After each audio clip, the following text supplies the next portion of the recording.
I just want to start by letting you know, hey, if this is your first time here, welcome. Thank you for joining with us. I hope that tomorrow, if that's your day off, enjoy the holiday. Labor Day, right?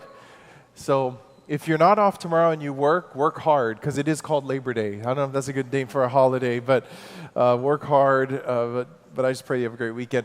You know, we've been talking about faith and miracles and believing for more, really for the last couple of months, and it's because I believe that God has more in store for all of us. He has more in store for your life, that there's more that we can believe for, more opportunity, more favor, more blessing. People look at really a lot of times talking about prosperity as a negative. You know, I'm reading through the Bible. I'm on a Bible plan every week, and reading through the Old Testament, I tell you, you can't deny this correlation when you read through what happens in Israel. When judgment comes because of disobedience, lack comes. When obedience happens, when people submit to God and blessing comes, then let me tell you, there's more than enough.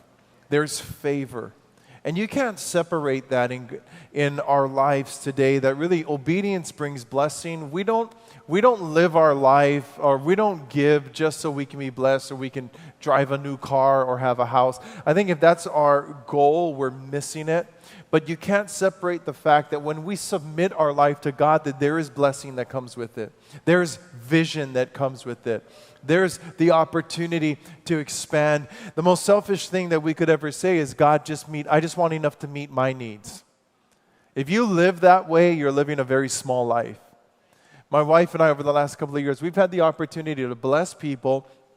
People that have been starting businesses, or you hear people going through trials or situations, and we just feel, hey, we want to sow into your life. You know, the reason we can do that is because we have more than enough. If we only had enough for us, we wouldn't be able to be a blessing. And so I believe that we want to be blessed. We want to be in a place where we're expanding and dreaming and taking steps of faith. Why? So that we can bless other people. We can be an avenue that God can work through. Amen? And so I want to challenge you in this and stretching your faith. And as we talk about miracles, the message today is simply this, is navigating the in-between. Navigating the in-between. God can give you a dream, but once you get the dream, what do you do from that point? What do you do to get you to the completion of the dream, to see that come to pass? Galatians 6:9 says, "And let us not grow weary of doing good, for in due season we will reap if what? If we do not..." Read that one more time with me. If we don't give up. Most of your energy in life is going to be spent on you not giving up. Not giving up. Not on finding the dream, not giving up. Not giving up on your dream. Not giving up on your miracle. Not giving up on your marriage. Not giving up on your business. Not giving up on your kids. Not giving up. You know, conception, you look at conception, you look at birth, but there's that middle part, a very important part, not giving up. You may have a dream, that conception of that dream, I want a house. You want a house. The ending of that dream is you have a house. What happens in the middle? You need to save. You need to talk to realtors. You need to go online. You need to search it out. You need to save. You need to improve your credit score. If you do the middle part long enough, your dream will come true. Amen? You say, I want to get in shape. Everybody wants to get in shape, right? We're all in shape. We want to get in the right shape. We all want to get in shape. What's the end of that dream is you're in shape. What happens in the middle? You need to eat right. You need to exercise. Maybe you need to get a coach. You need to make changes in your diet. If you do the middle right, you see the ending come true. You want to start a business. The end is you have a business. What do you need in the middle? You need to research. You need to talk to people. You need to, again, save. You need to invest. You need to find financing. If you do the middle right, you see the dream come true. Childbirth, I think that's a picture that we can all grasp today. uh, having a baby. How many know conception, especially for guys, conception's the fun part? Right? Conception is awesome. That's fun. We like the conception. We celebrate giving birth. When someone gives birth, we celebrate that. But what we don't celebrate often is the middle part of being pregnant. When someone's pregnant, no one says, well, I'm pregnant. Yes, I'm going to throw up. I'm pregnant. Yes, my ankles are going to get swollen. Can't wait. I'm pregnant. Ooh, stretch marks. Here they come. Weird cravings. Here they come. Morning sickness. I can't wait. We don't celebrate the middle part, but the middle part is the most important part. Because if a mom doesn't navigate those 9 months well, they could lose the baby. It's that middle part that's important. The middle part where there's that burden that's carried. And I know today, guys will say this a lot, hey, we're pregnant. I get it. We're pregnant. Oh, that's awesome. Where's your wife? Oh, she was throwing up all night. I barely could sleep. Got in like 7 hours, and she was throwing up again. That's why I just figure I'm give her a space. I'm going to go golfing with you. Oh, I'm glad we're pregnant, and I get that. I think it's more realistic. Guys are saying our family's having a baby, but how many of your wife's pregnant? I just let's just be real, right? Like we're pregnant. No, you're not pregnant. You're not throwing up. You're eating chili and onions while she's sick. I mean, there's some, and I say that to say this, is that it's easy to get excited about the dream, but whoever's carrying it is really that person that has that burden. The person that's having to make changes. They're carrying that baby, that your dream today that you're carrying. People may get excited around you about it, but don't get discouraged if they don't, because they're not carrying it, you're carrying it. You're going to go through the changes. I think there's some of us today, we need to get some spiritual stretch marks because God is wanting to birth something big in our life. He's giving you dreams that He wants you to step out. And not everyone's going to celebrate the in-between, but I want to tell you, it's important. If you're in the in-between today of what you're believing God for, I want to tell you, don't give up. Don't give up. There's that stretch. You know, a God dream isn't going to be easy. It's not going to be easy. You say, I want to be healthy. I want to be prosperous. I want to have a great marriage. I want to have great kids. It's not going to be easy. It's going to be tough. It's going to be difficult. It's going to require faith. It's going to require humility. It's going to require a lot of hard work. You know, if it was an easy thing, anybody would do it. If it was easy, everybody would be involved in it. And God is going to call you to do something that's going to require faith in your life, because it's faith that pleases Him. You know, the American dream, you hear about that a lot, the American dream, but growing up, if you grew up in America, you may not fully grasp the American dream. We have, there are people, even politicians, duly elected officials in our country that really hate America. You hear some of the things they say about our nation. I want to tell you, we're the greatest nation on the face of this earth. America is. And I hear some of the things that these people say, and I actually wonder, have you actually gone out and seen the world? Have you been to some of these countries? People praising socialism, communism. You know, we have politicians that want to take us to socialism. I thank God for capitalism. It's a great system that rewards people that innovate, that rewards people that risk. Some of the greatest inventions we have today is because of this capitalist environment that allows people to thrive. And I remember talking a couple of years ago to someone that this really made me realize the blessing that we have of living in our country. It was actually someone from Australia. And we might think, what a beautiful country, Australia. I love to live in Australia. I remember this person saying, man, you live in America, What a amazing country. And that's what he said. He goes, you have the American dream. He says, we don't have that in Australia. We don't have that way of thinking, the opportunity that's here. You know, the reality is, that regardless of what anyone says, you know, today, it doesn't matter whether or not you graduated from college, whether you grew up dirt poor. It doesn't matter the color of your skin, whether or not you have an accent. If you apply yourself, if you take risk and you innovate, you can be successful in this country. And don't let anyone ever tell you otherwise. Don't believe the lie. There's opportunity here to do great things. I've seen it even in my own family. And that capitalists and people that want to take us to socialism talks a lot about the redistribution of wealth. And a lot of poor people like the idea of that. You know, hey, let's redistribute. We shouldn't have rich people. We shouldn't have these rich corporations. So let's redistribute it. It hasn't worked out well for any country that's adopted that, by the way. You look at Venezuela, you know, they said from 1973 to 2022 to this year, they've averaged 3,711% inflation. People throwing away money because it's just worthless. It hasn't worked well. And you look at that redistribution where it's just like, well, I want what they have. We should be sharing that. And you say, well, why are you talking about this, Evan? And I was just thinking about that kind of mindset. If we let that to begin to infiltrate the church, we begin to let that taint the way we think of God, you know, we'll start looking at when God blesses someone else's life, is saying, God, that's not fair. Why don't I have that?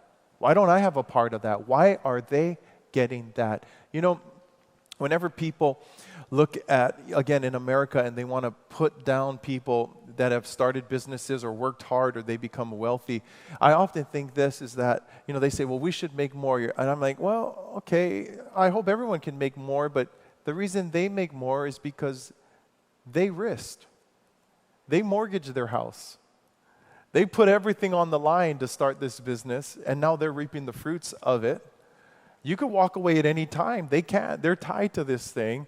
They've invested. That's why there's a greater reward. I think spiritually we can look at this and say, God, why are they being blessed? God, that's not fair.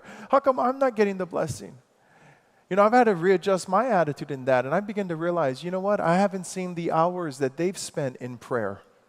I haven't seen the hours that they've been on their knees and the tears that they poured into their carpet, believing God for the miracle in their life.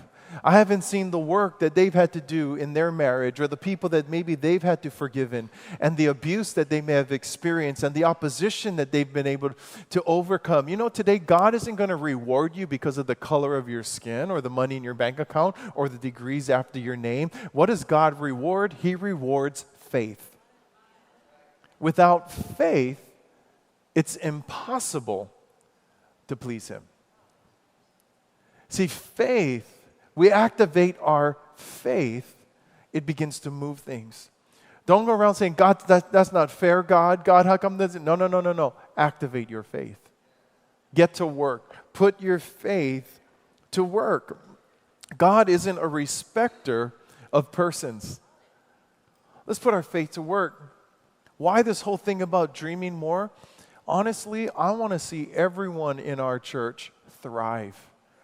I want to see everyone in our church be blessed, be the head and not the tail.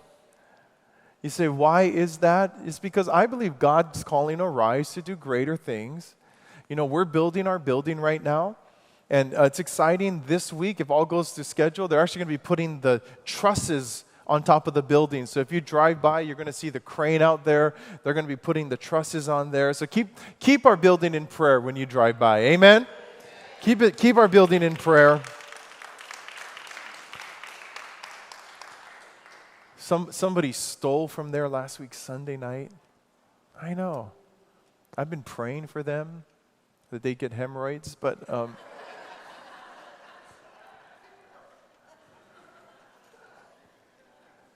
see somebody limping around, I'm like, oh, it's them. No, anyway, no. Keep in prayer.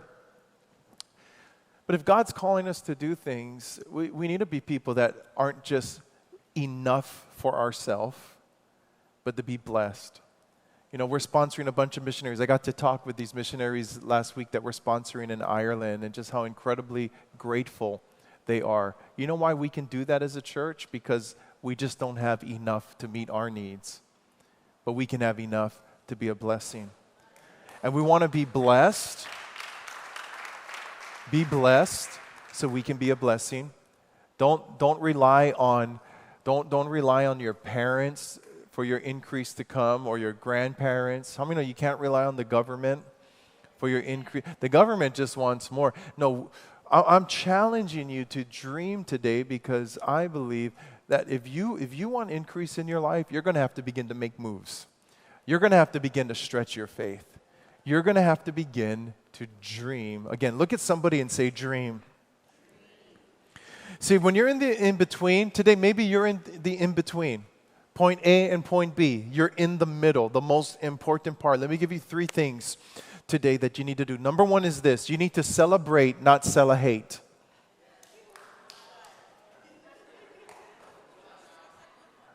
Don't celebrate. A lot of people are celehaters.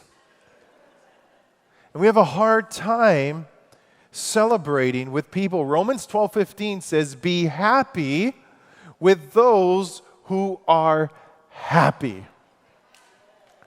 You know, a lot of times it's hard. It's hard to be happy when you see people receiving what you're believing God for. When you see people thriving, when you're in the middle and your miracle hasn't come to pass. And it's hard to celebrate with them. You know, the last couple of months, my wife and I, we've been in the stretch. We've been in the in-between. We've made some investments, and I was telling someone, I have never seen my bank account so low. You say, how low was it? My 19-year-old daughter had more money in her bank account. We've been in the stretch. We've been in the stretch. And we've been sowing. We've been in faith. We've been making investment. And we're doing this, but I keep telling myself, if it was easy to get financially ahead, everyone will be doing it. And I'm willing to make the stretch. And I've been thinking about the stretch. You know, nobody's jealous of me or you when you're in the stretch. Nobody's like, oh man, they're stretching. I wish I was like them. I wish my bank account was empty like them. I wish I was struggling like them. Nobody says that. In fact, people are fine with you being like that. They're not going to bother you. In fact, they'll be like, oh, get away from, they might ask me for money. So stay away from them. They don't got a problem when you're in the stretch. They don't got a problem when you're believing for the miracle. But let me tell you, when the fruition comes in your life, from all the hard work that you put in, all the prayers that you put in, all the investments that you put in, all of the sacrifices that you made, and all of a sudden you get to reap a harvest in that, let me tell you, the haters start coming out. Oh, got a new car. They got a new car. You seen their car? I wouldn't know about a car like that. Why did they buy that car like that? I wouldn't get them. How are you going to get someone to fix it? It's a horrible car. I can't believe they're driving that car. Hey, nice car, new car. Oh, awesome. Oh, good job. All right. Yeah, so happy for you. I want to know about that car. I can't believe they're. We just hate. We just hate. It's easy when people have what you don't have. Right? All of your hard work, all of a sudden you got the new bag, you got the new purse, right? The Louis Vuitton. How many of you like Louis Vuitton?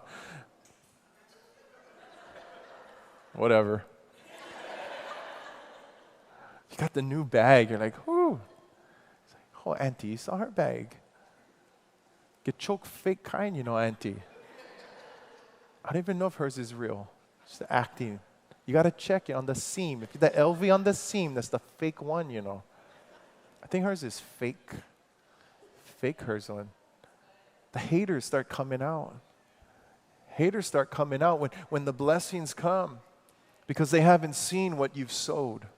They haven't seen the investments that have been made. Can I tell you, start celebrating. Start celebrating. Stop celebrating. Start celebrating what God is doing. If that's what you're believing for, don't be down when someone's blessed with it. Realize if God did it for them, He can do it for you. It's a small way of thinking. When you start looking that way, really the way you're thinking is that God has a pie, one pie with just 8 pieces of that pie, and now they got one, that's one less for you. Do you know that we serve a God who is limitless? God has as much pieces of pie as you need. And just because they got one doesn't mean you're not going to get one. He can give you and everybody else one too if we activate our faith. And I want to celebrate. What I want in my marriage, I want to celebrate in people's marriage. What I want in my kids, I want to celebrate in people's kids. So, oh, my kid's doing this and that. Like, oh, that's awesome because I'm believing for this. What God's doing in other churches, I want to celebrate. Not, well, that's not what I'm doing in our church. That wouldn't work. That's not going to work. Good luck. Let's see how long that lasts. It's easy to fall in that way of thinking. But let's just celebrate what God is doing. You're believing for a house. Your friend just got a house. Celebrate it.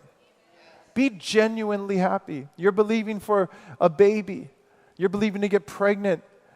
Your friends get pregnant. Celebrate it.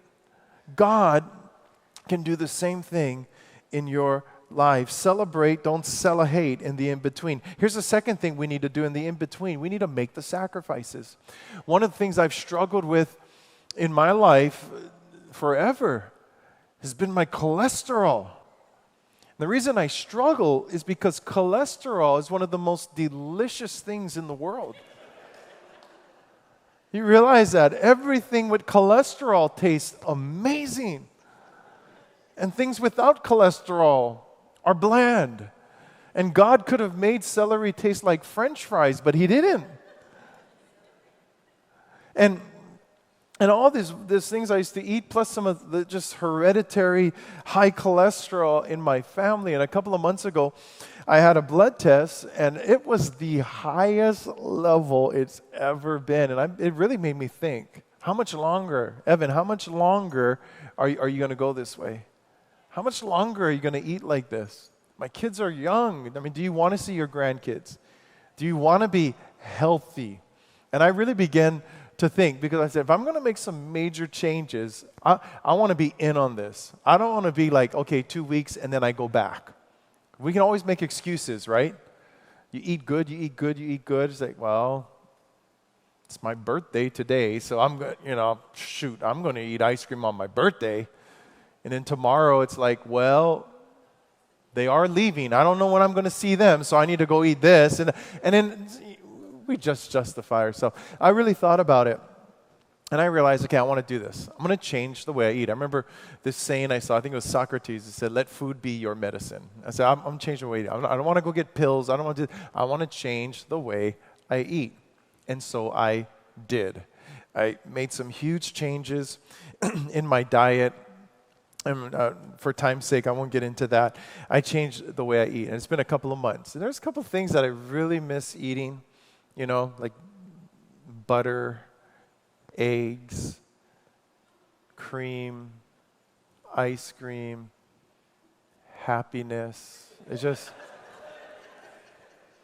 honestly, it's not as hard as I thought it would be. Modified it. Last week I took my blood work, and my cholesterol, overall cholesterol, triglycerides down, each one down by over 30 points. 30 points, yeah. I was waiting for because I was like, if those results didn't change, I'm eating a steak right now. I mean, I'm done. I give up, But I look at that, the sacrifices that I had to make. The change was only going to come if I made the sacrifices. Here I was knowing I could be healthy, what health looks like, the in-between. I had to make the changes in the in-between. And what happens a lot of times, we want the blessing, but we don't want the stretching. We want the blessing, but we don't want the sacrifice. It's like, God, just give me the blessing. Just give me the blessing. God, just heal my cholesterol so I can keep eating ice cream. Heal it, God. Just heal me. Heal me. Heal me of high cholesterol. I think a lot of our miracles, like God just basically telling us, like He would tell me, Evan, your miracle lies in you using the amazing brain that I've given you to stop eating things full of cholesterol. And we don't want that. We don't want that. God, I don't want to make the sacrifices in my life. He's like, oh, God, I want the house, but I don't want to quit shopping. I want the car, but I don't want to stop eating out. I want to be healthy, but I don't want to stop eating junk food. I want to start a business, but I don't want to go talk to the bank. I want to get a degree, but I don't want to go study. God's given us our mind that can simply begin to tell us how to make wise choices, self-control, to be better in relationship. I think one of the big sacrifices a lot of us need to make is simply to sacrifice the words that we want to come out of our mouth. You know, what does the Bible say in Galatians 5:22? The fruit of the Spirit, when you look at this, it's love, joy, peace, patience, kindness, goodness, faithfulness, gentleness, and self-control. Self-control. Self-control is just learning how to make sacrifices that will impact our life. Sacrifices. Not letting words out, putting down our pride. You want to be better, you need to make better choices. You need to make better choices. You know, it's the comfort of now that can keep us from the dreams of tomorrow. Just being comfortable and being satisfied right now. And really what that is, delayed gratification. Nobody wants delayed. We want now. I want to be satisfied now. I want to be happy now. I want to go shopping now. Delayed gratification is when you begin to implement self-control because you have something greater that you believe will come. I love the saying, good is the enemy of great. And we can settle with good, but we'll miss out in great. As I was thinking about this, I just wrote this down. Renting a house is good. You could be homeless, right? If you can rent a house, would you agree that's good? You have a place to sleep. It's awesome. We all need a place to put our head down. It's good, but owning a house would be great, right? Renting is good. Owning is great. Owning a house then becomes good. If you owned 5 houses, that would be great, right? If you owned 5 houses, that becomes good. 10 houses would be great. And I just use houses. It could be anything, whatever stretches your faith, okay? My point is this, don't settle at good. Because whatever your great is, once you achieve it, it now becomes good. God has something else for you. We're renting in here. This is good. We're building a building. That's when we move into the building, it becomes good. But if we get settled and comfortable, we're going to miss out on the next great thing that God has. And I believe that God, and that's why I keep saying this, I'm planting these seeds, realize that us moving in is not the end. There's something else God's calling us to. And that's why we need to keep on growing and believing, sowing, prospering. It doesn't come without self-control. In the middle, we need sacrifices. Here's the last thing. In the middle, this one's really self-explanatory. Don't give up. Look at your neighbor, say, don't give up. Look at your neighbor again, say, don't give up. Really mean it today. Don't give up. Habakkuk 2 verse 3 says, the vision, for still the vision awaits its what? The vision awaits its appointed time. God has an appointed time for your vision. There's a time, okay? It hastens to the end, it won't lie. There's a time for your dream to come true. Now look at this part. If it seems slow, wait for it. It will surely come, it won't delay. In other words, it's on time. It's not going to delay. It might seem like a long time, but it's on time. If it seems slow, don't worry, it's on time. In 2019, I was coming back from Uganda, Africa. So from Uganda, Kampala, went to Dubai. And from Dubai, I was on a flight that was about 16 hours and 20 minutes, nonstop from Dubai to LAX. And it's a neat flight because you're not going around the world, you're going over. We flew over the North Pole, and we're coming down over 16 hours. I mean, that's a long time to be on an airplane. It's a long flight. You know, I'm thinking about, like, you're on the flight, you start thinking about it. It's like, I always remember thinking, like, how many times? It feels like a long time, like 4 hours only.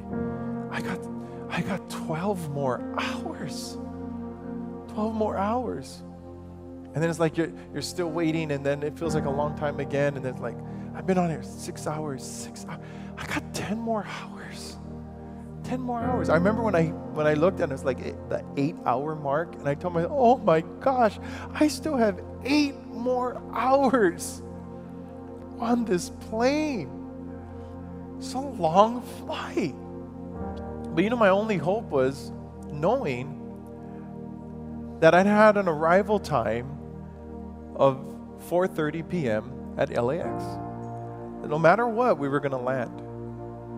And even if it seemed long, it wasn't going to go on forever. The plane was going to end. It seemed long, but if I just waited long enough, we would land the plane. It's like neat, you know, when you look on the plane, you have those screens, right, with the map of the world, and then you got a picture of your plane, and the line, and it's going, and it'll say, like, you know, 5 hours left, 4 hours left, but whatever. It tells you when you're going to land.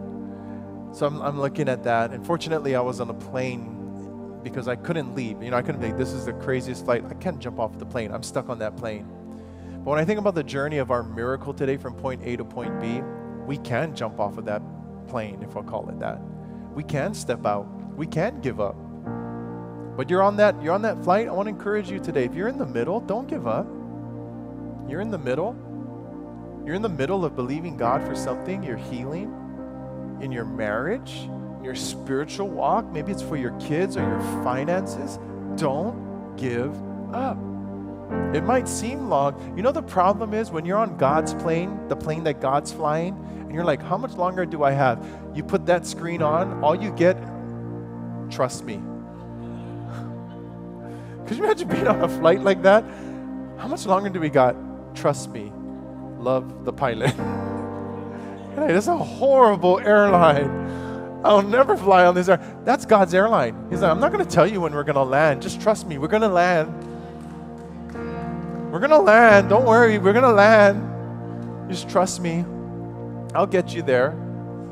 Like, if you got kids, you know exactly we're going to, how much longer? How much is like, just be quiet. I'll get you there. Stop asking me. And God's not yelling at us like that, but He should. Just trust me. Trust me. It seems long. Trust me. Anyone can say, I have a dream. Anyone can say, I want better in my life. Anyone can say, I want to be better in my life. And a lot of people do. But it takes someone special to see that through at the end, to carry that dream through the morning sickness and the stretch marks and the swollen ankles and the discomfort, and to carry that all the way through to the end and see the fruition, that miracle. Great it is to dream a dream when you stand at youth at the starry stream. But a greater thing is to fight life through and to say in the end, the dream was true. And I don't know where you are in life today, but my hope is that you fight it through. Fight it through. It might be 5 years from now. It might be 10 years from now. It might be next year. But to fight it through so you can look back and say the dream was true. God was able to move. God was able to do an amazing thing. How does it happen? Galatians 6:9. We read that at the beginning. If we don't give up. Don't give up. Don't give up. Close your eyes with me today. Maybe you're in the in-between. Celebrate, don't celebrate. Make the sacrifices and don't give up. You're entering a season now of believing, praying, sacrificing, being discouraged, wanting to give up, and then the next day believing God can do it, believing nothing's impossible, the next day being discouraged, wondering how you're going to make it, just the ups and downs of life, and that's just what life is all about. Lord, I pray from point A to point B that we will stand strong. In the in-between, that we won't give up.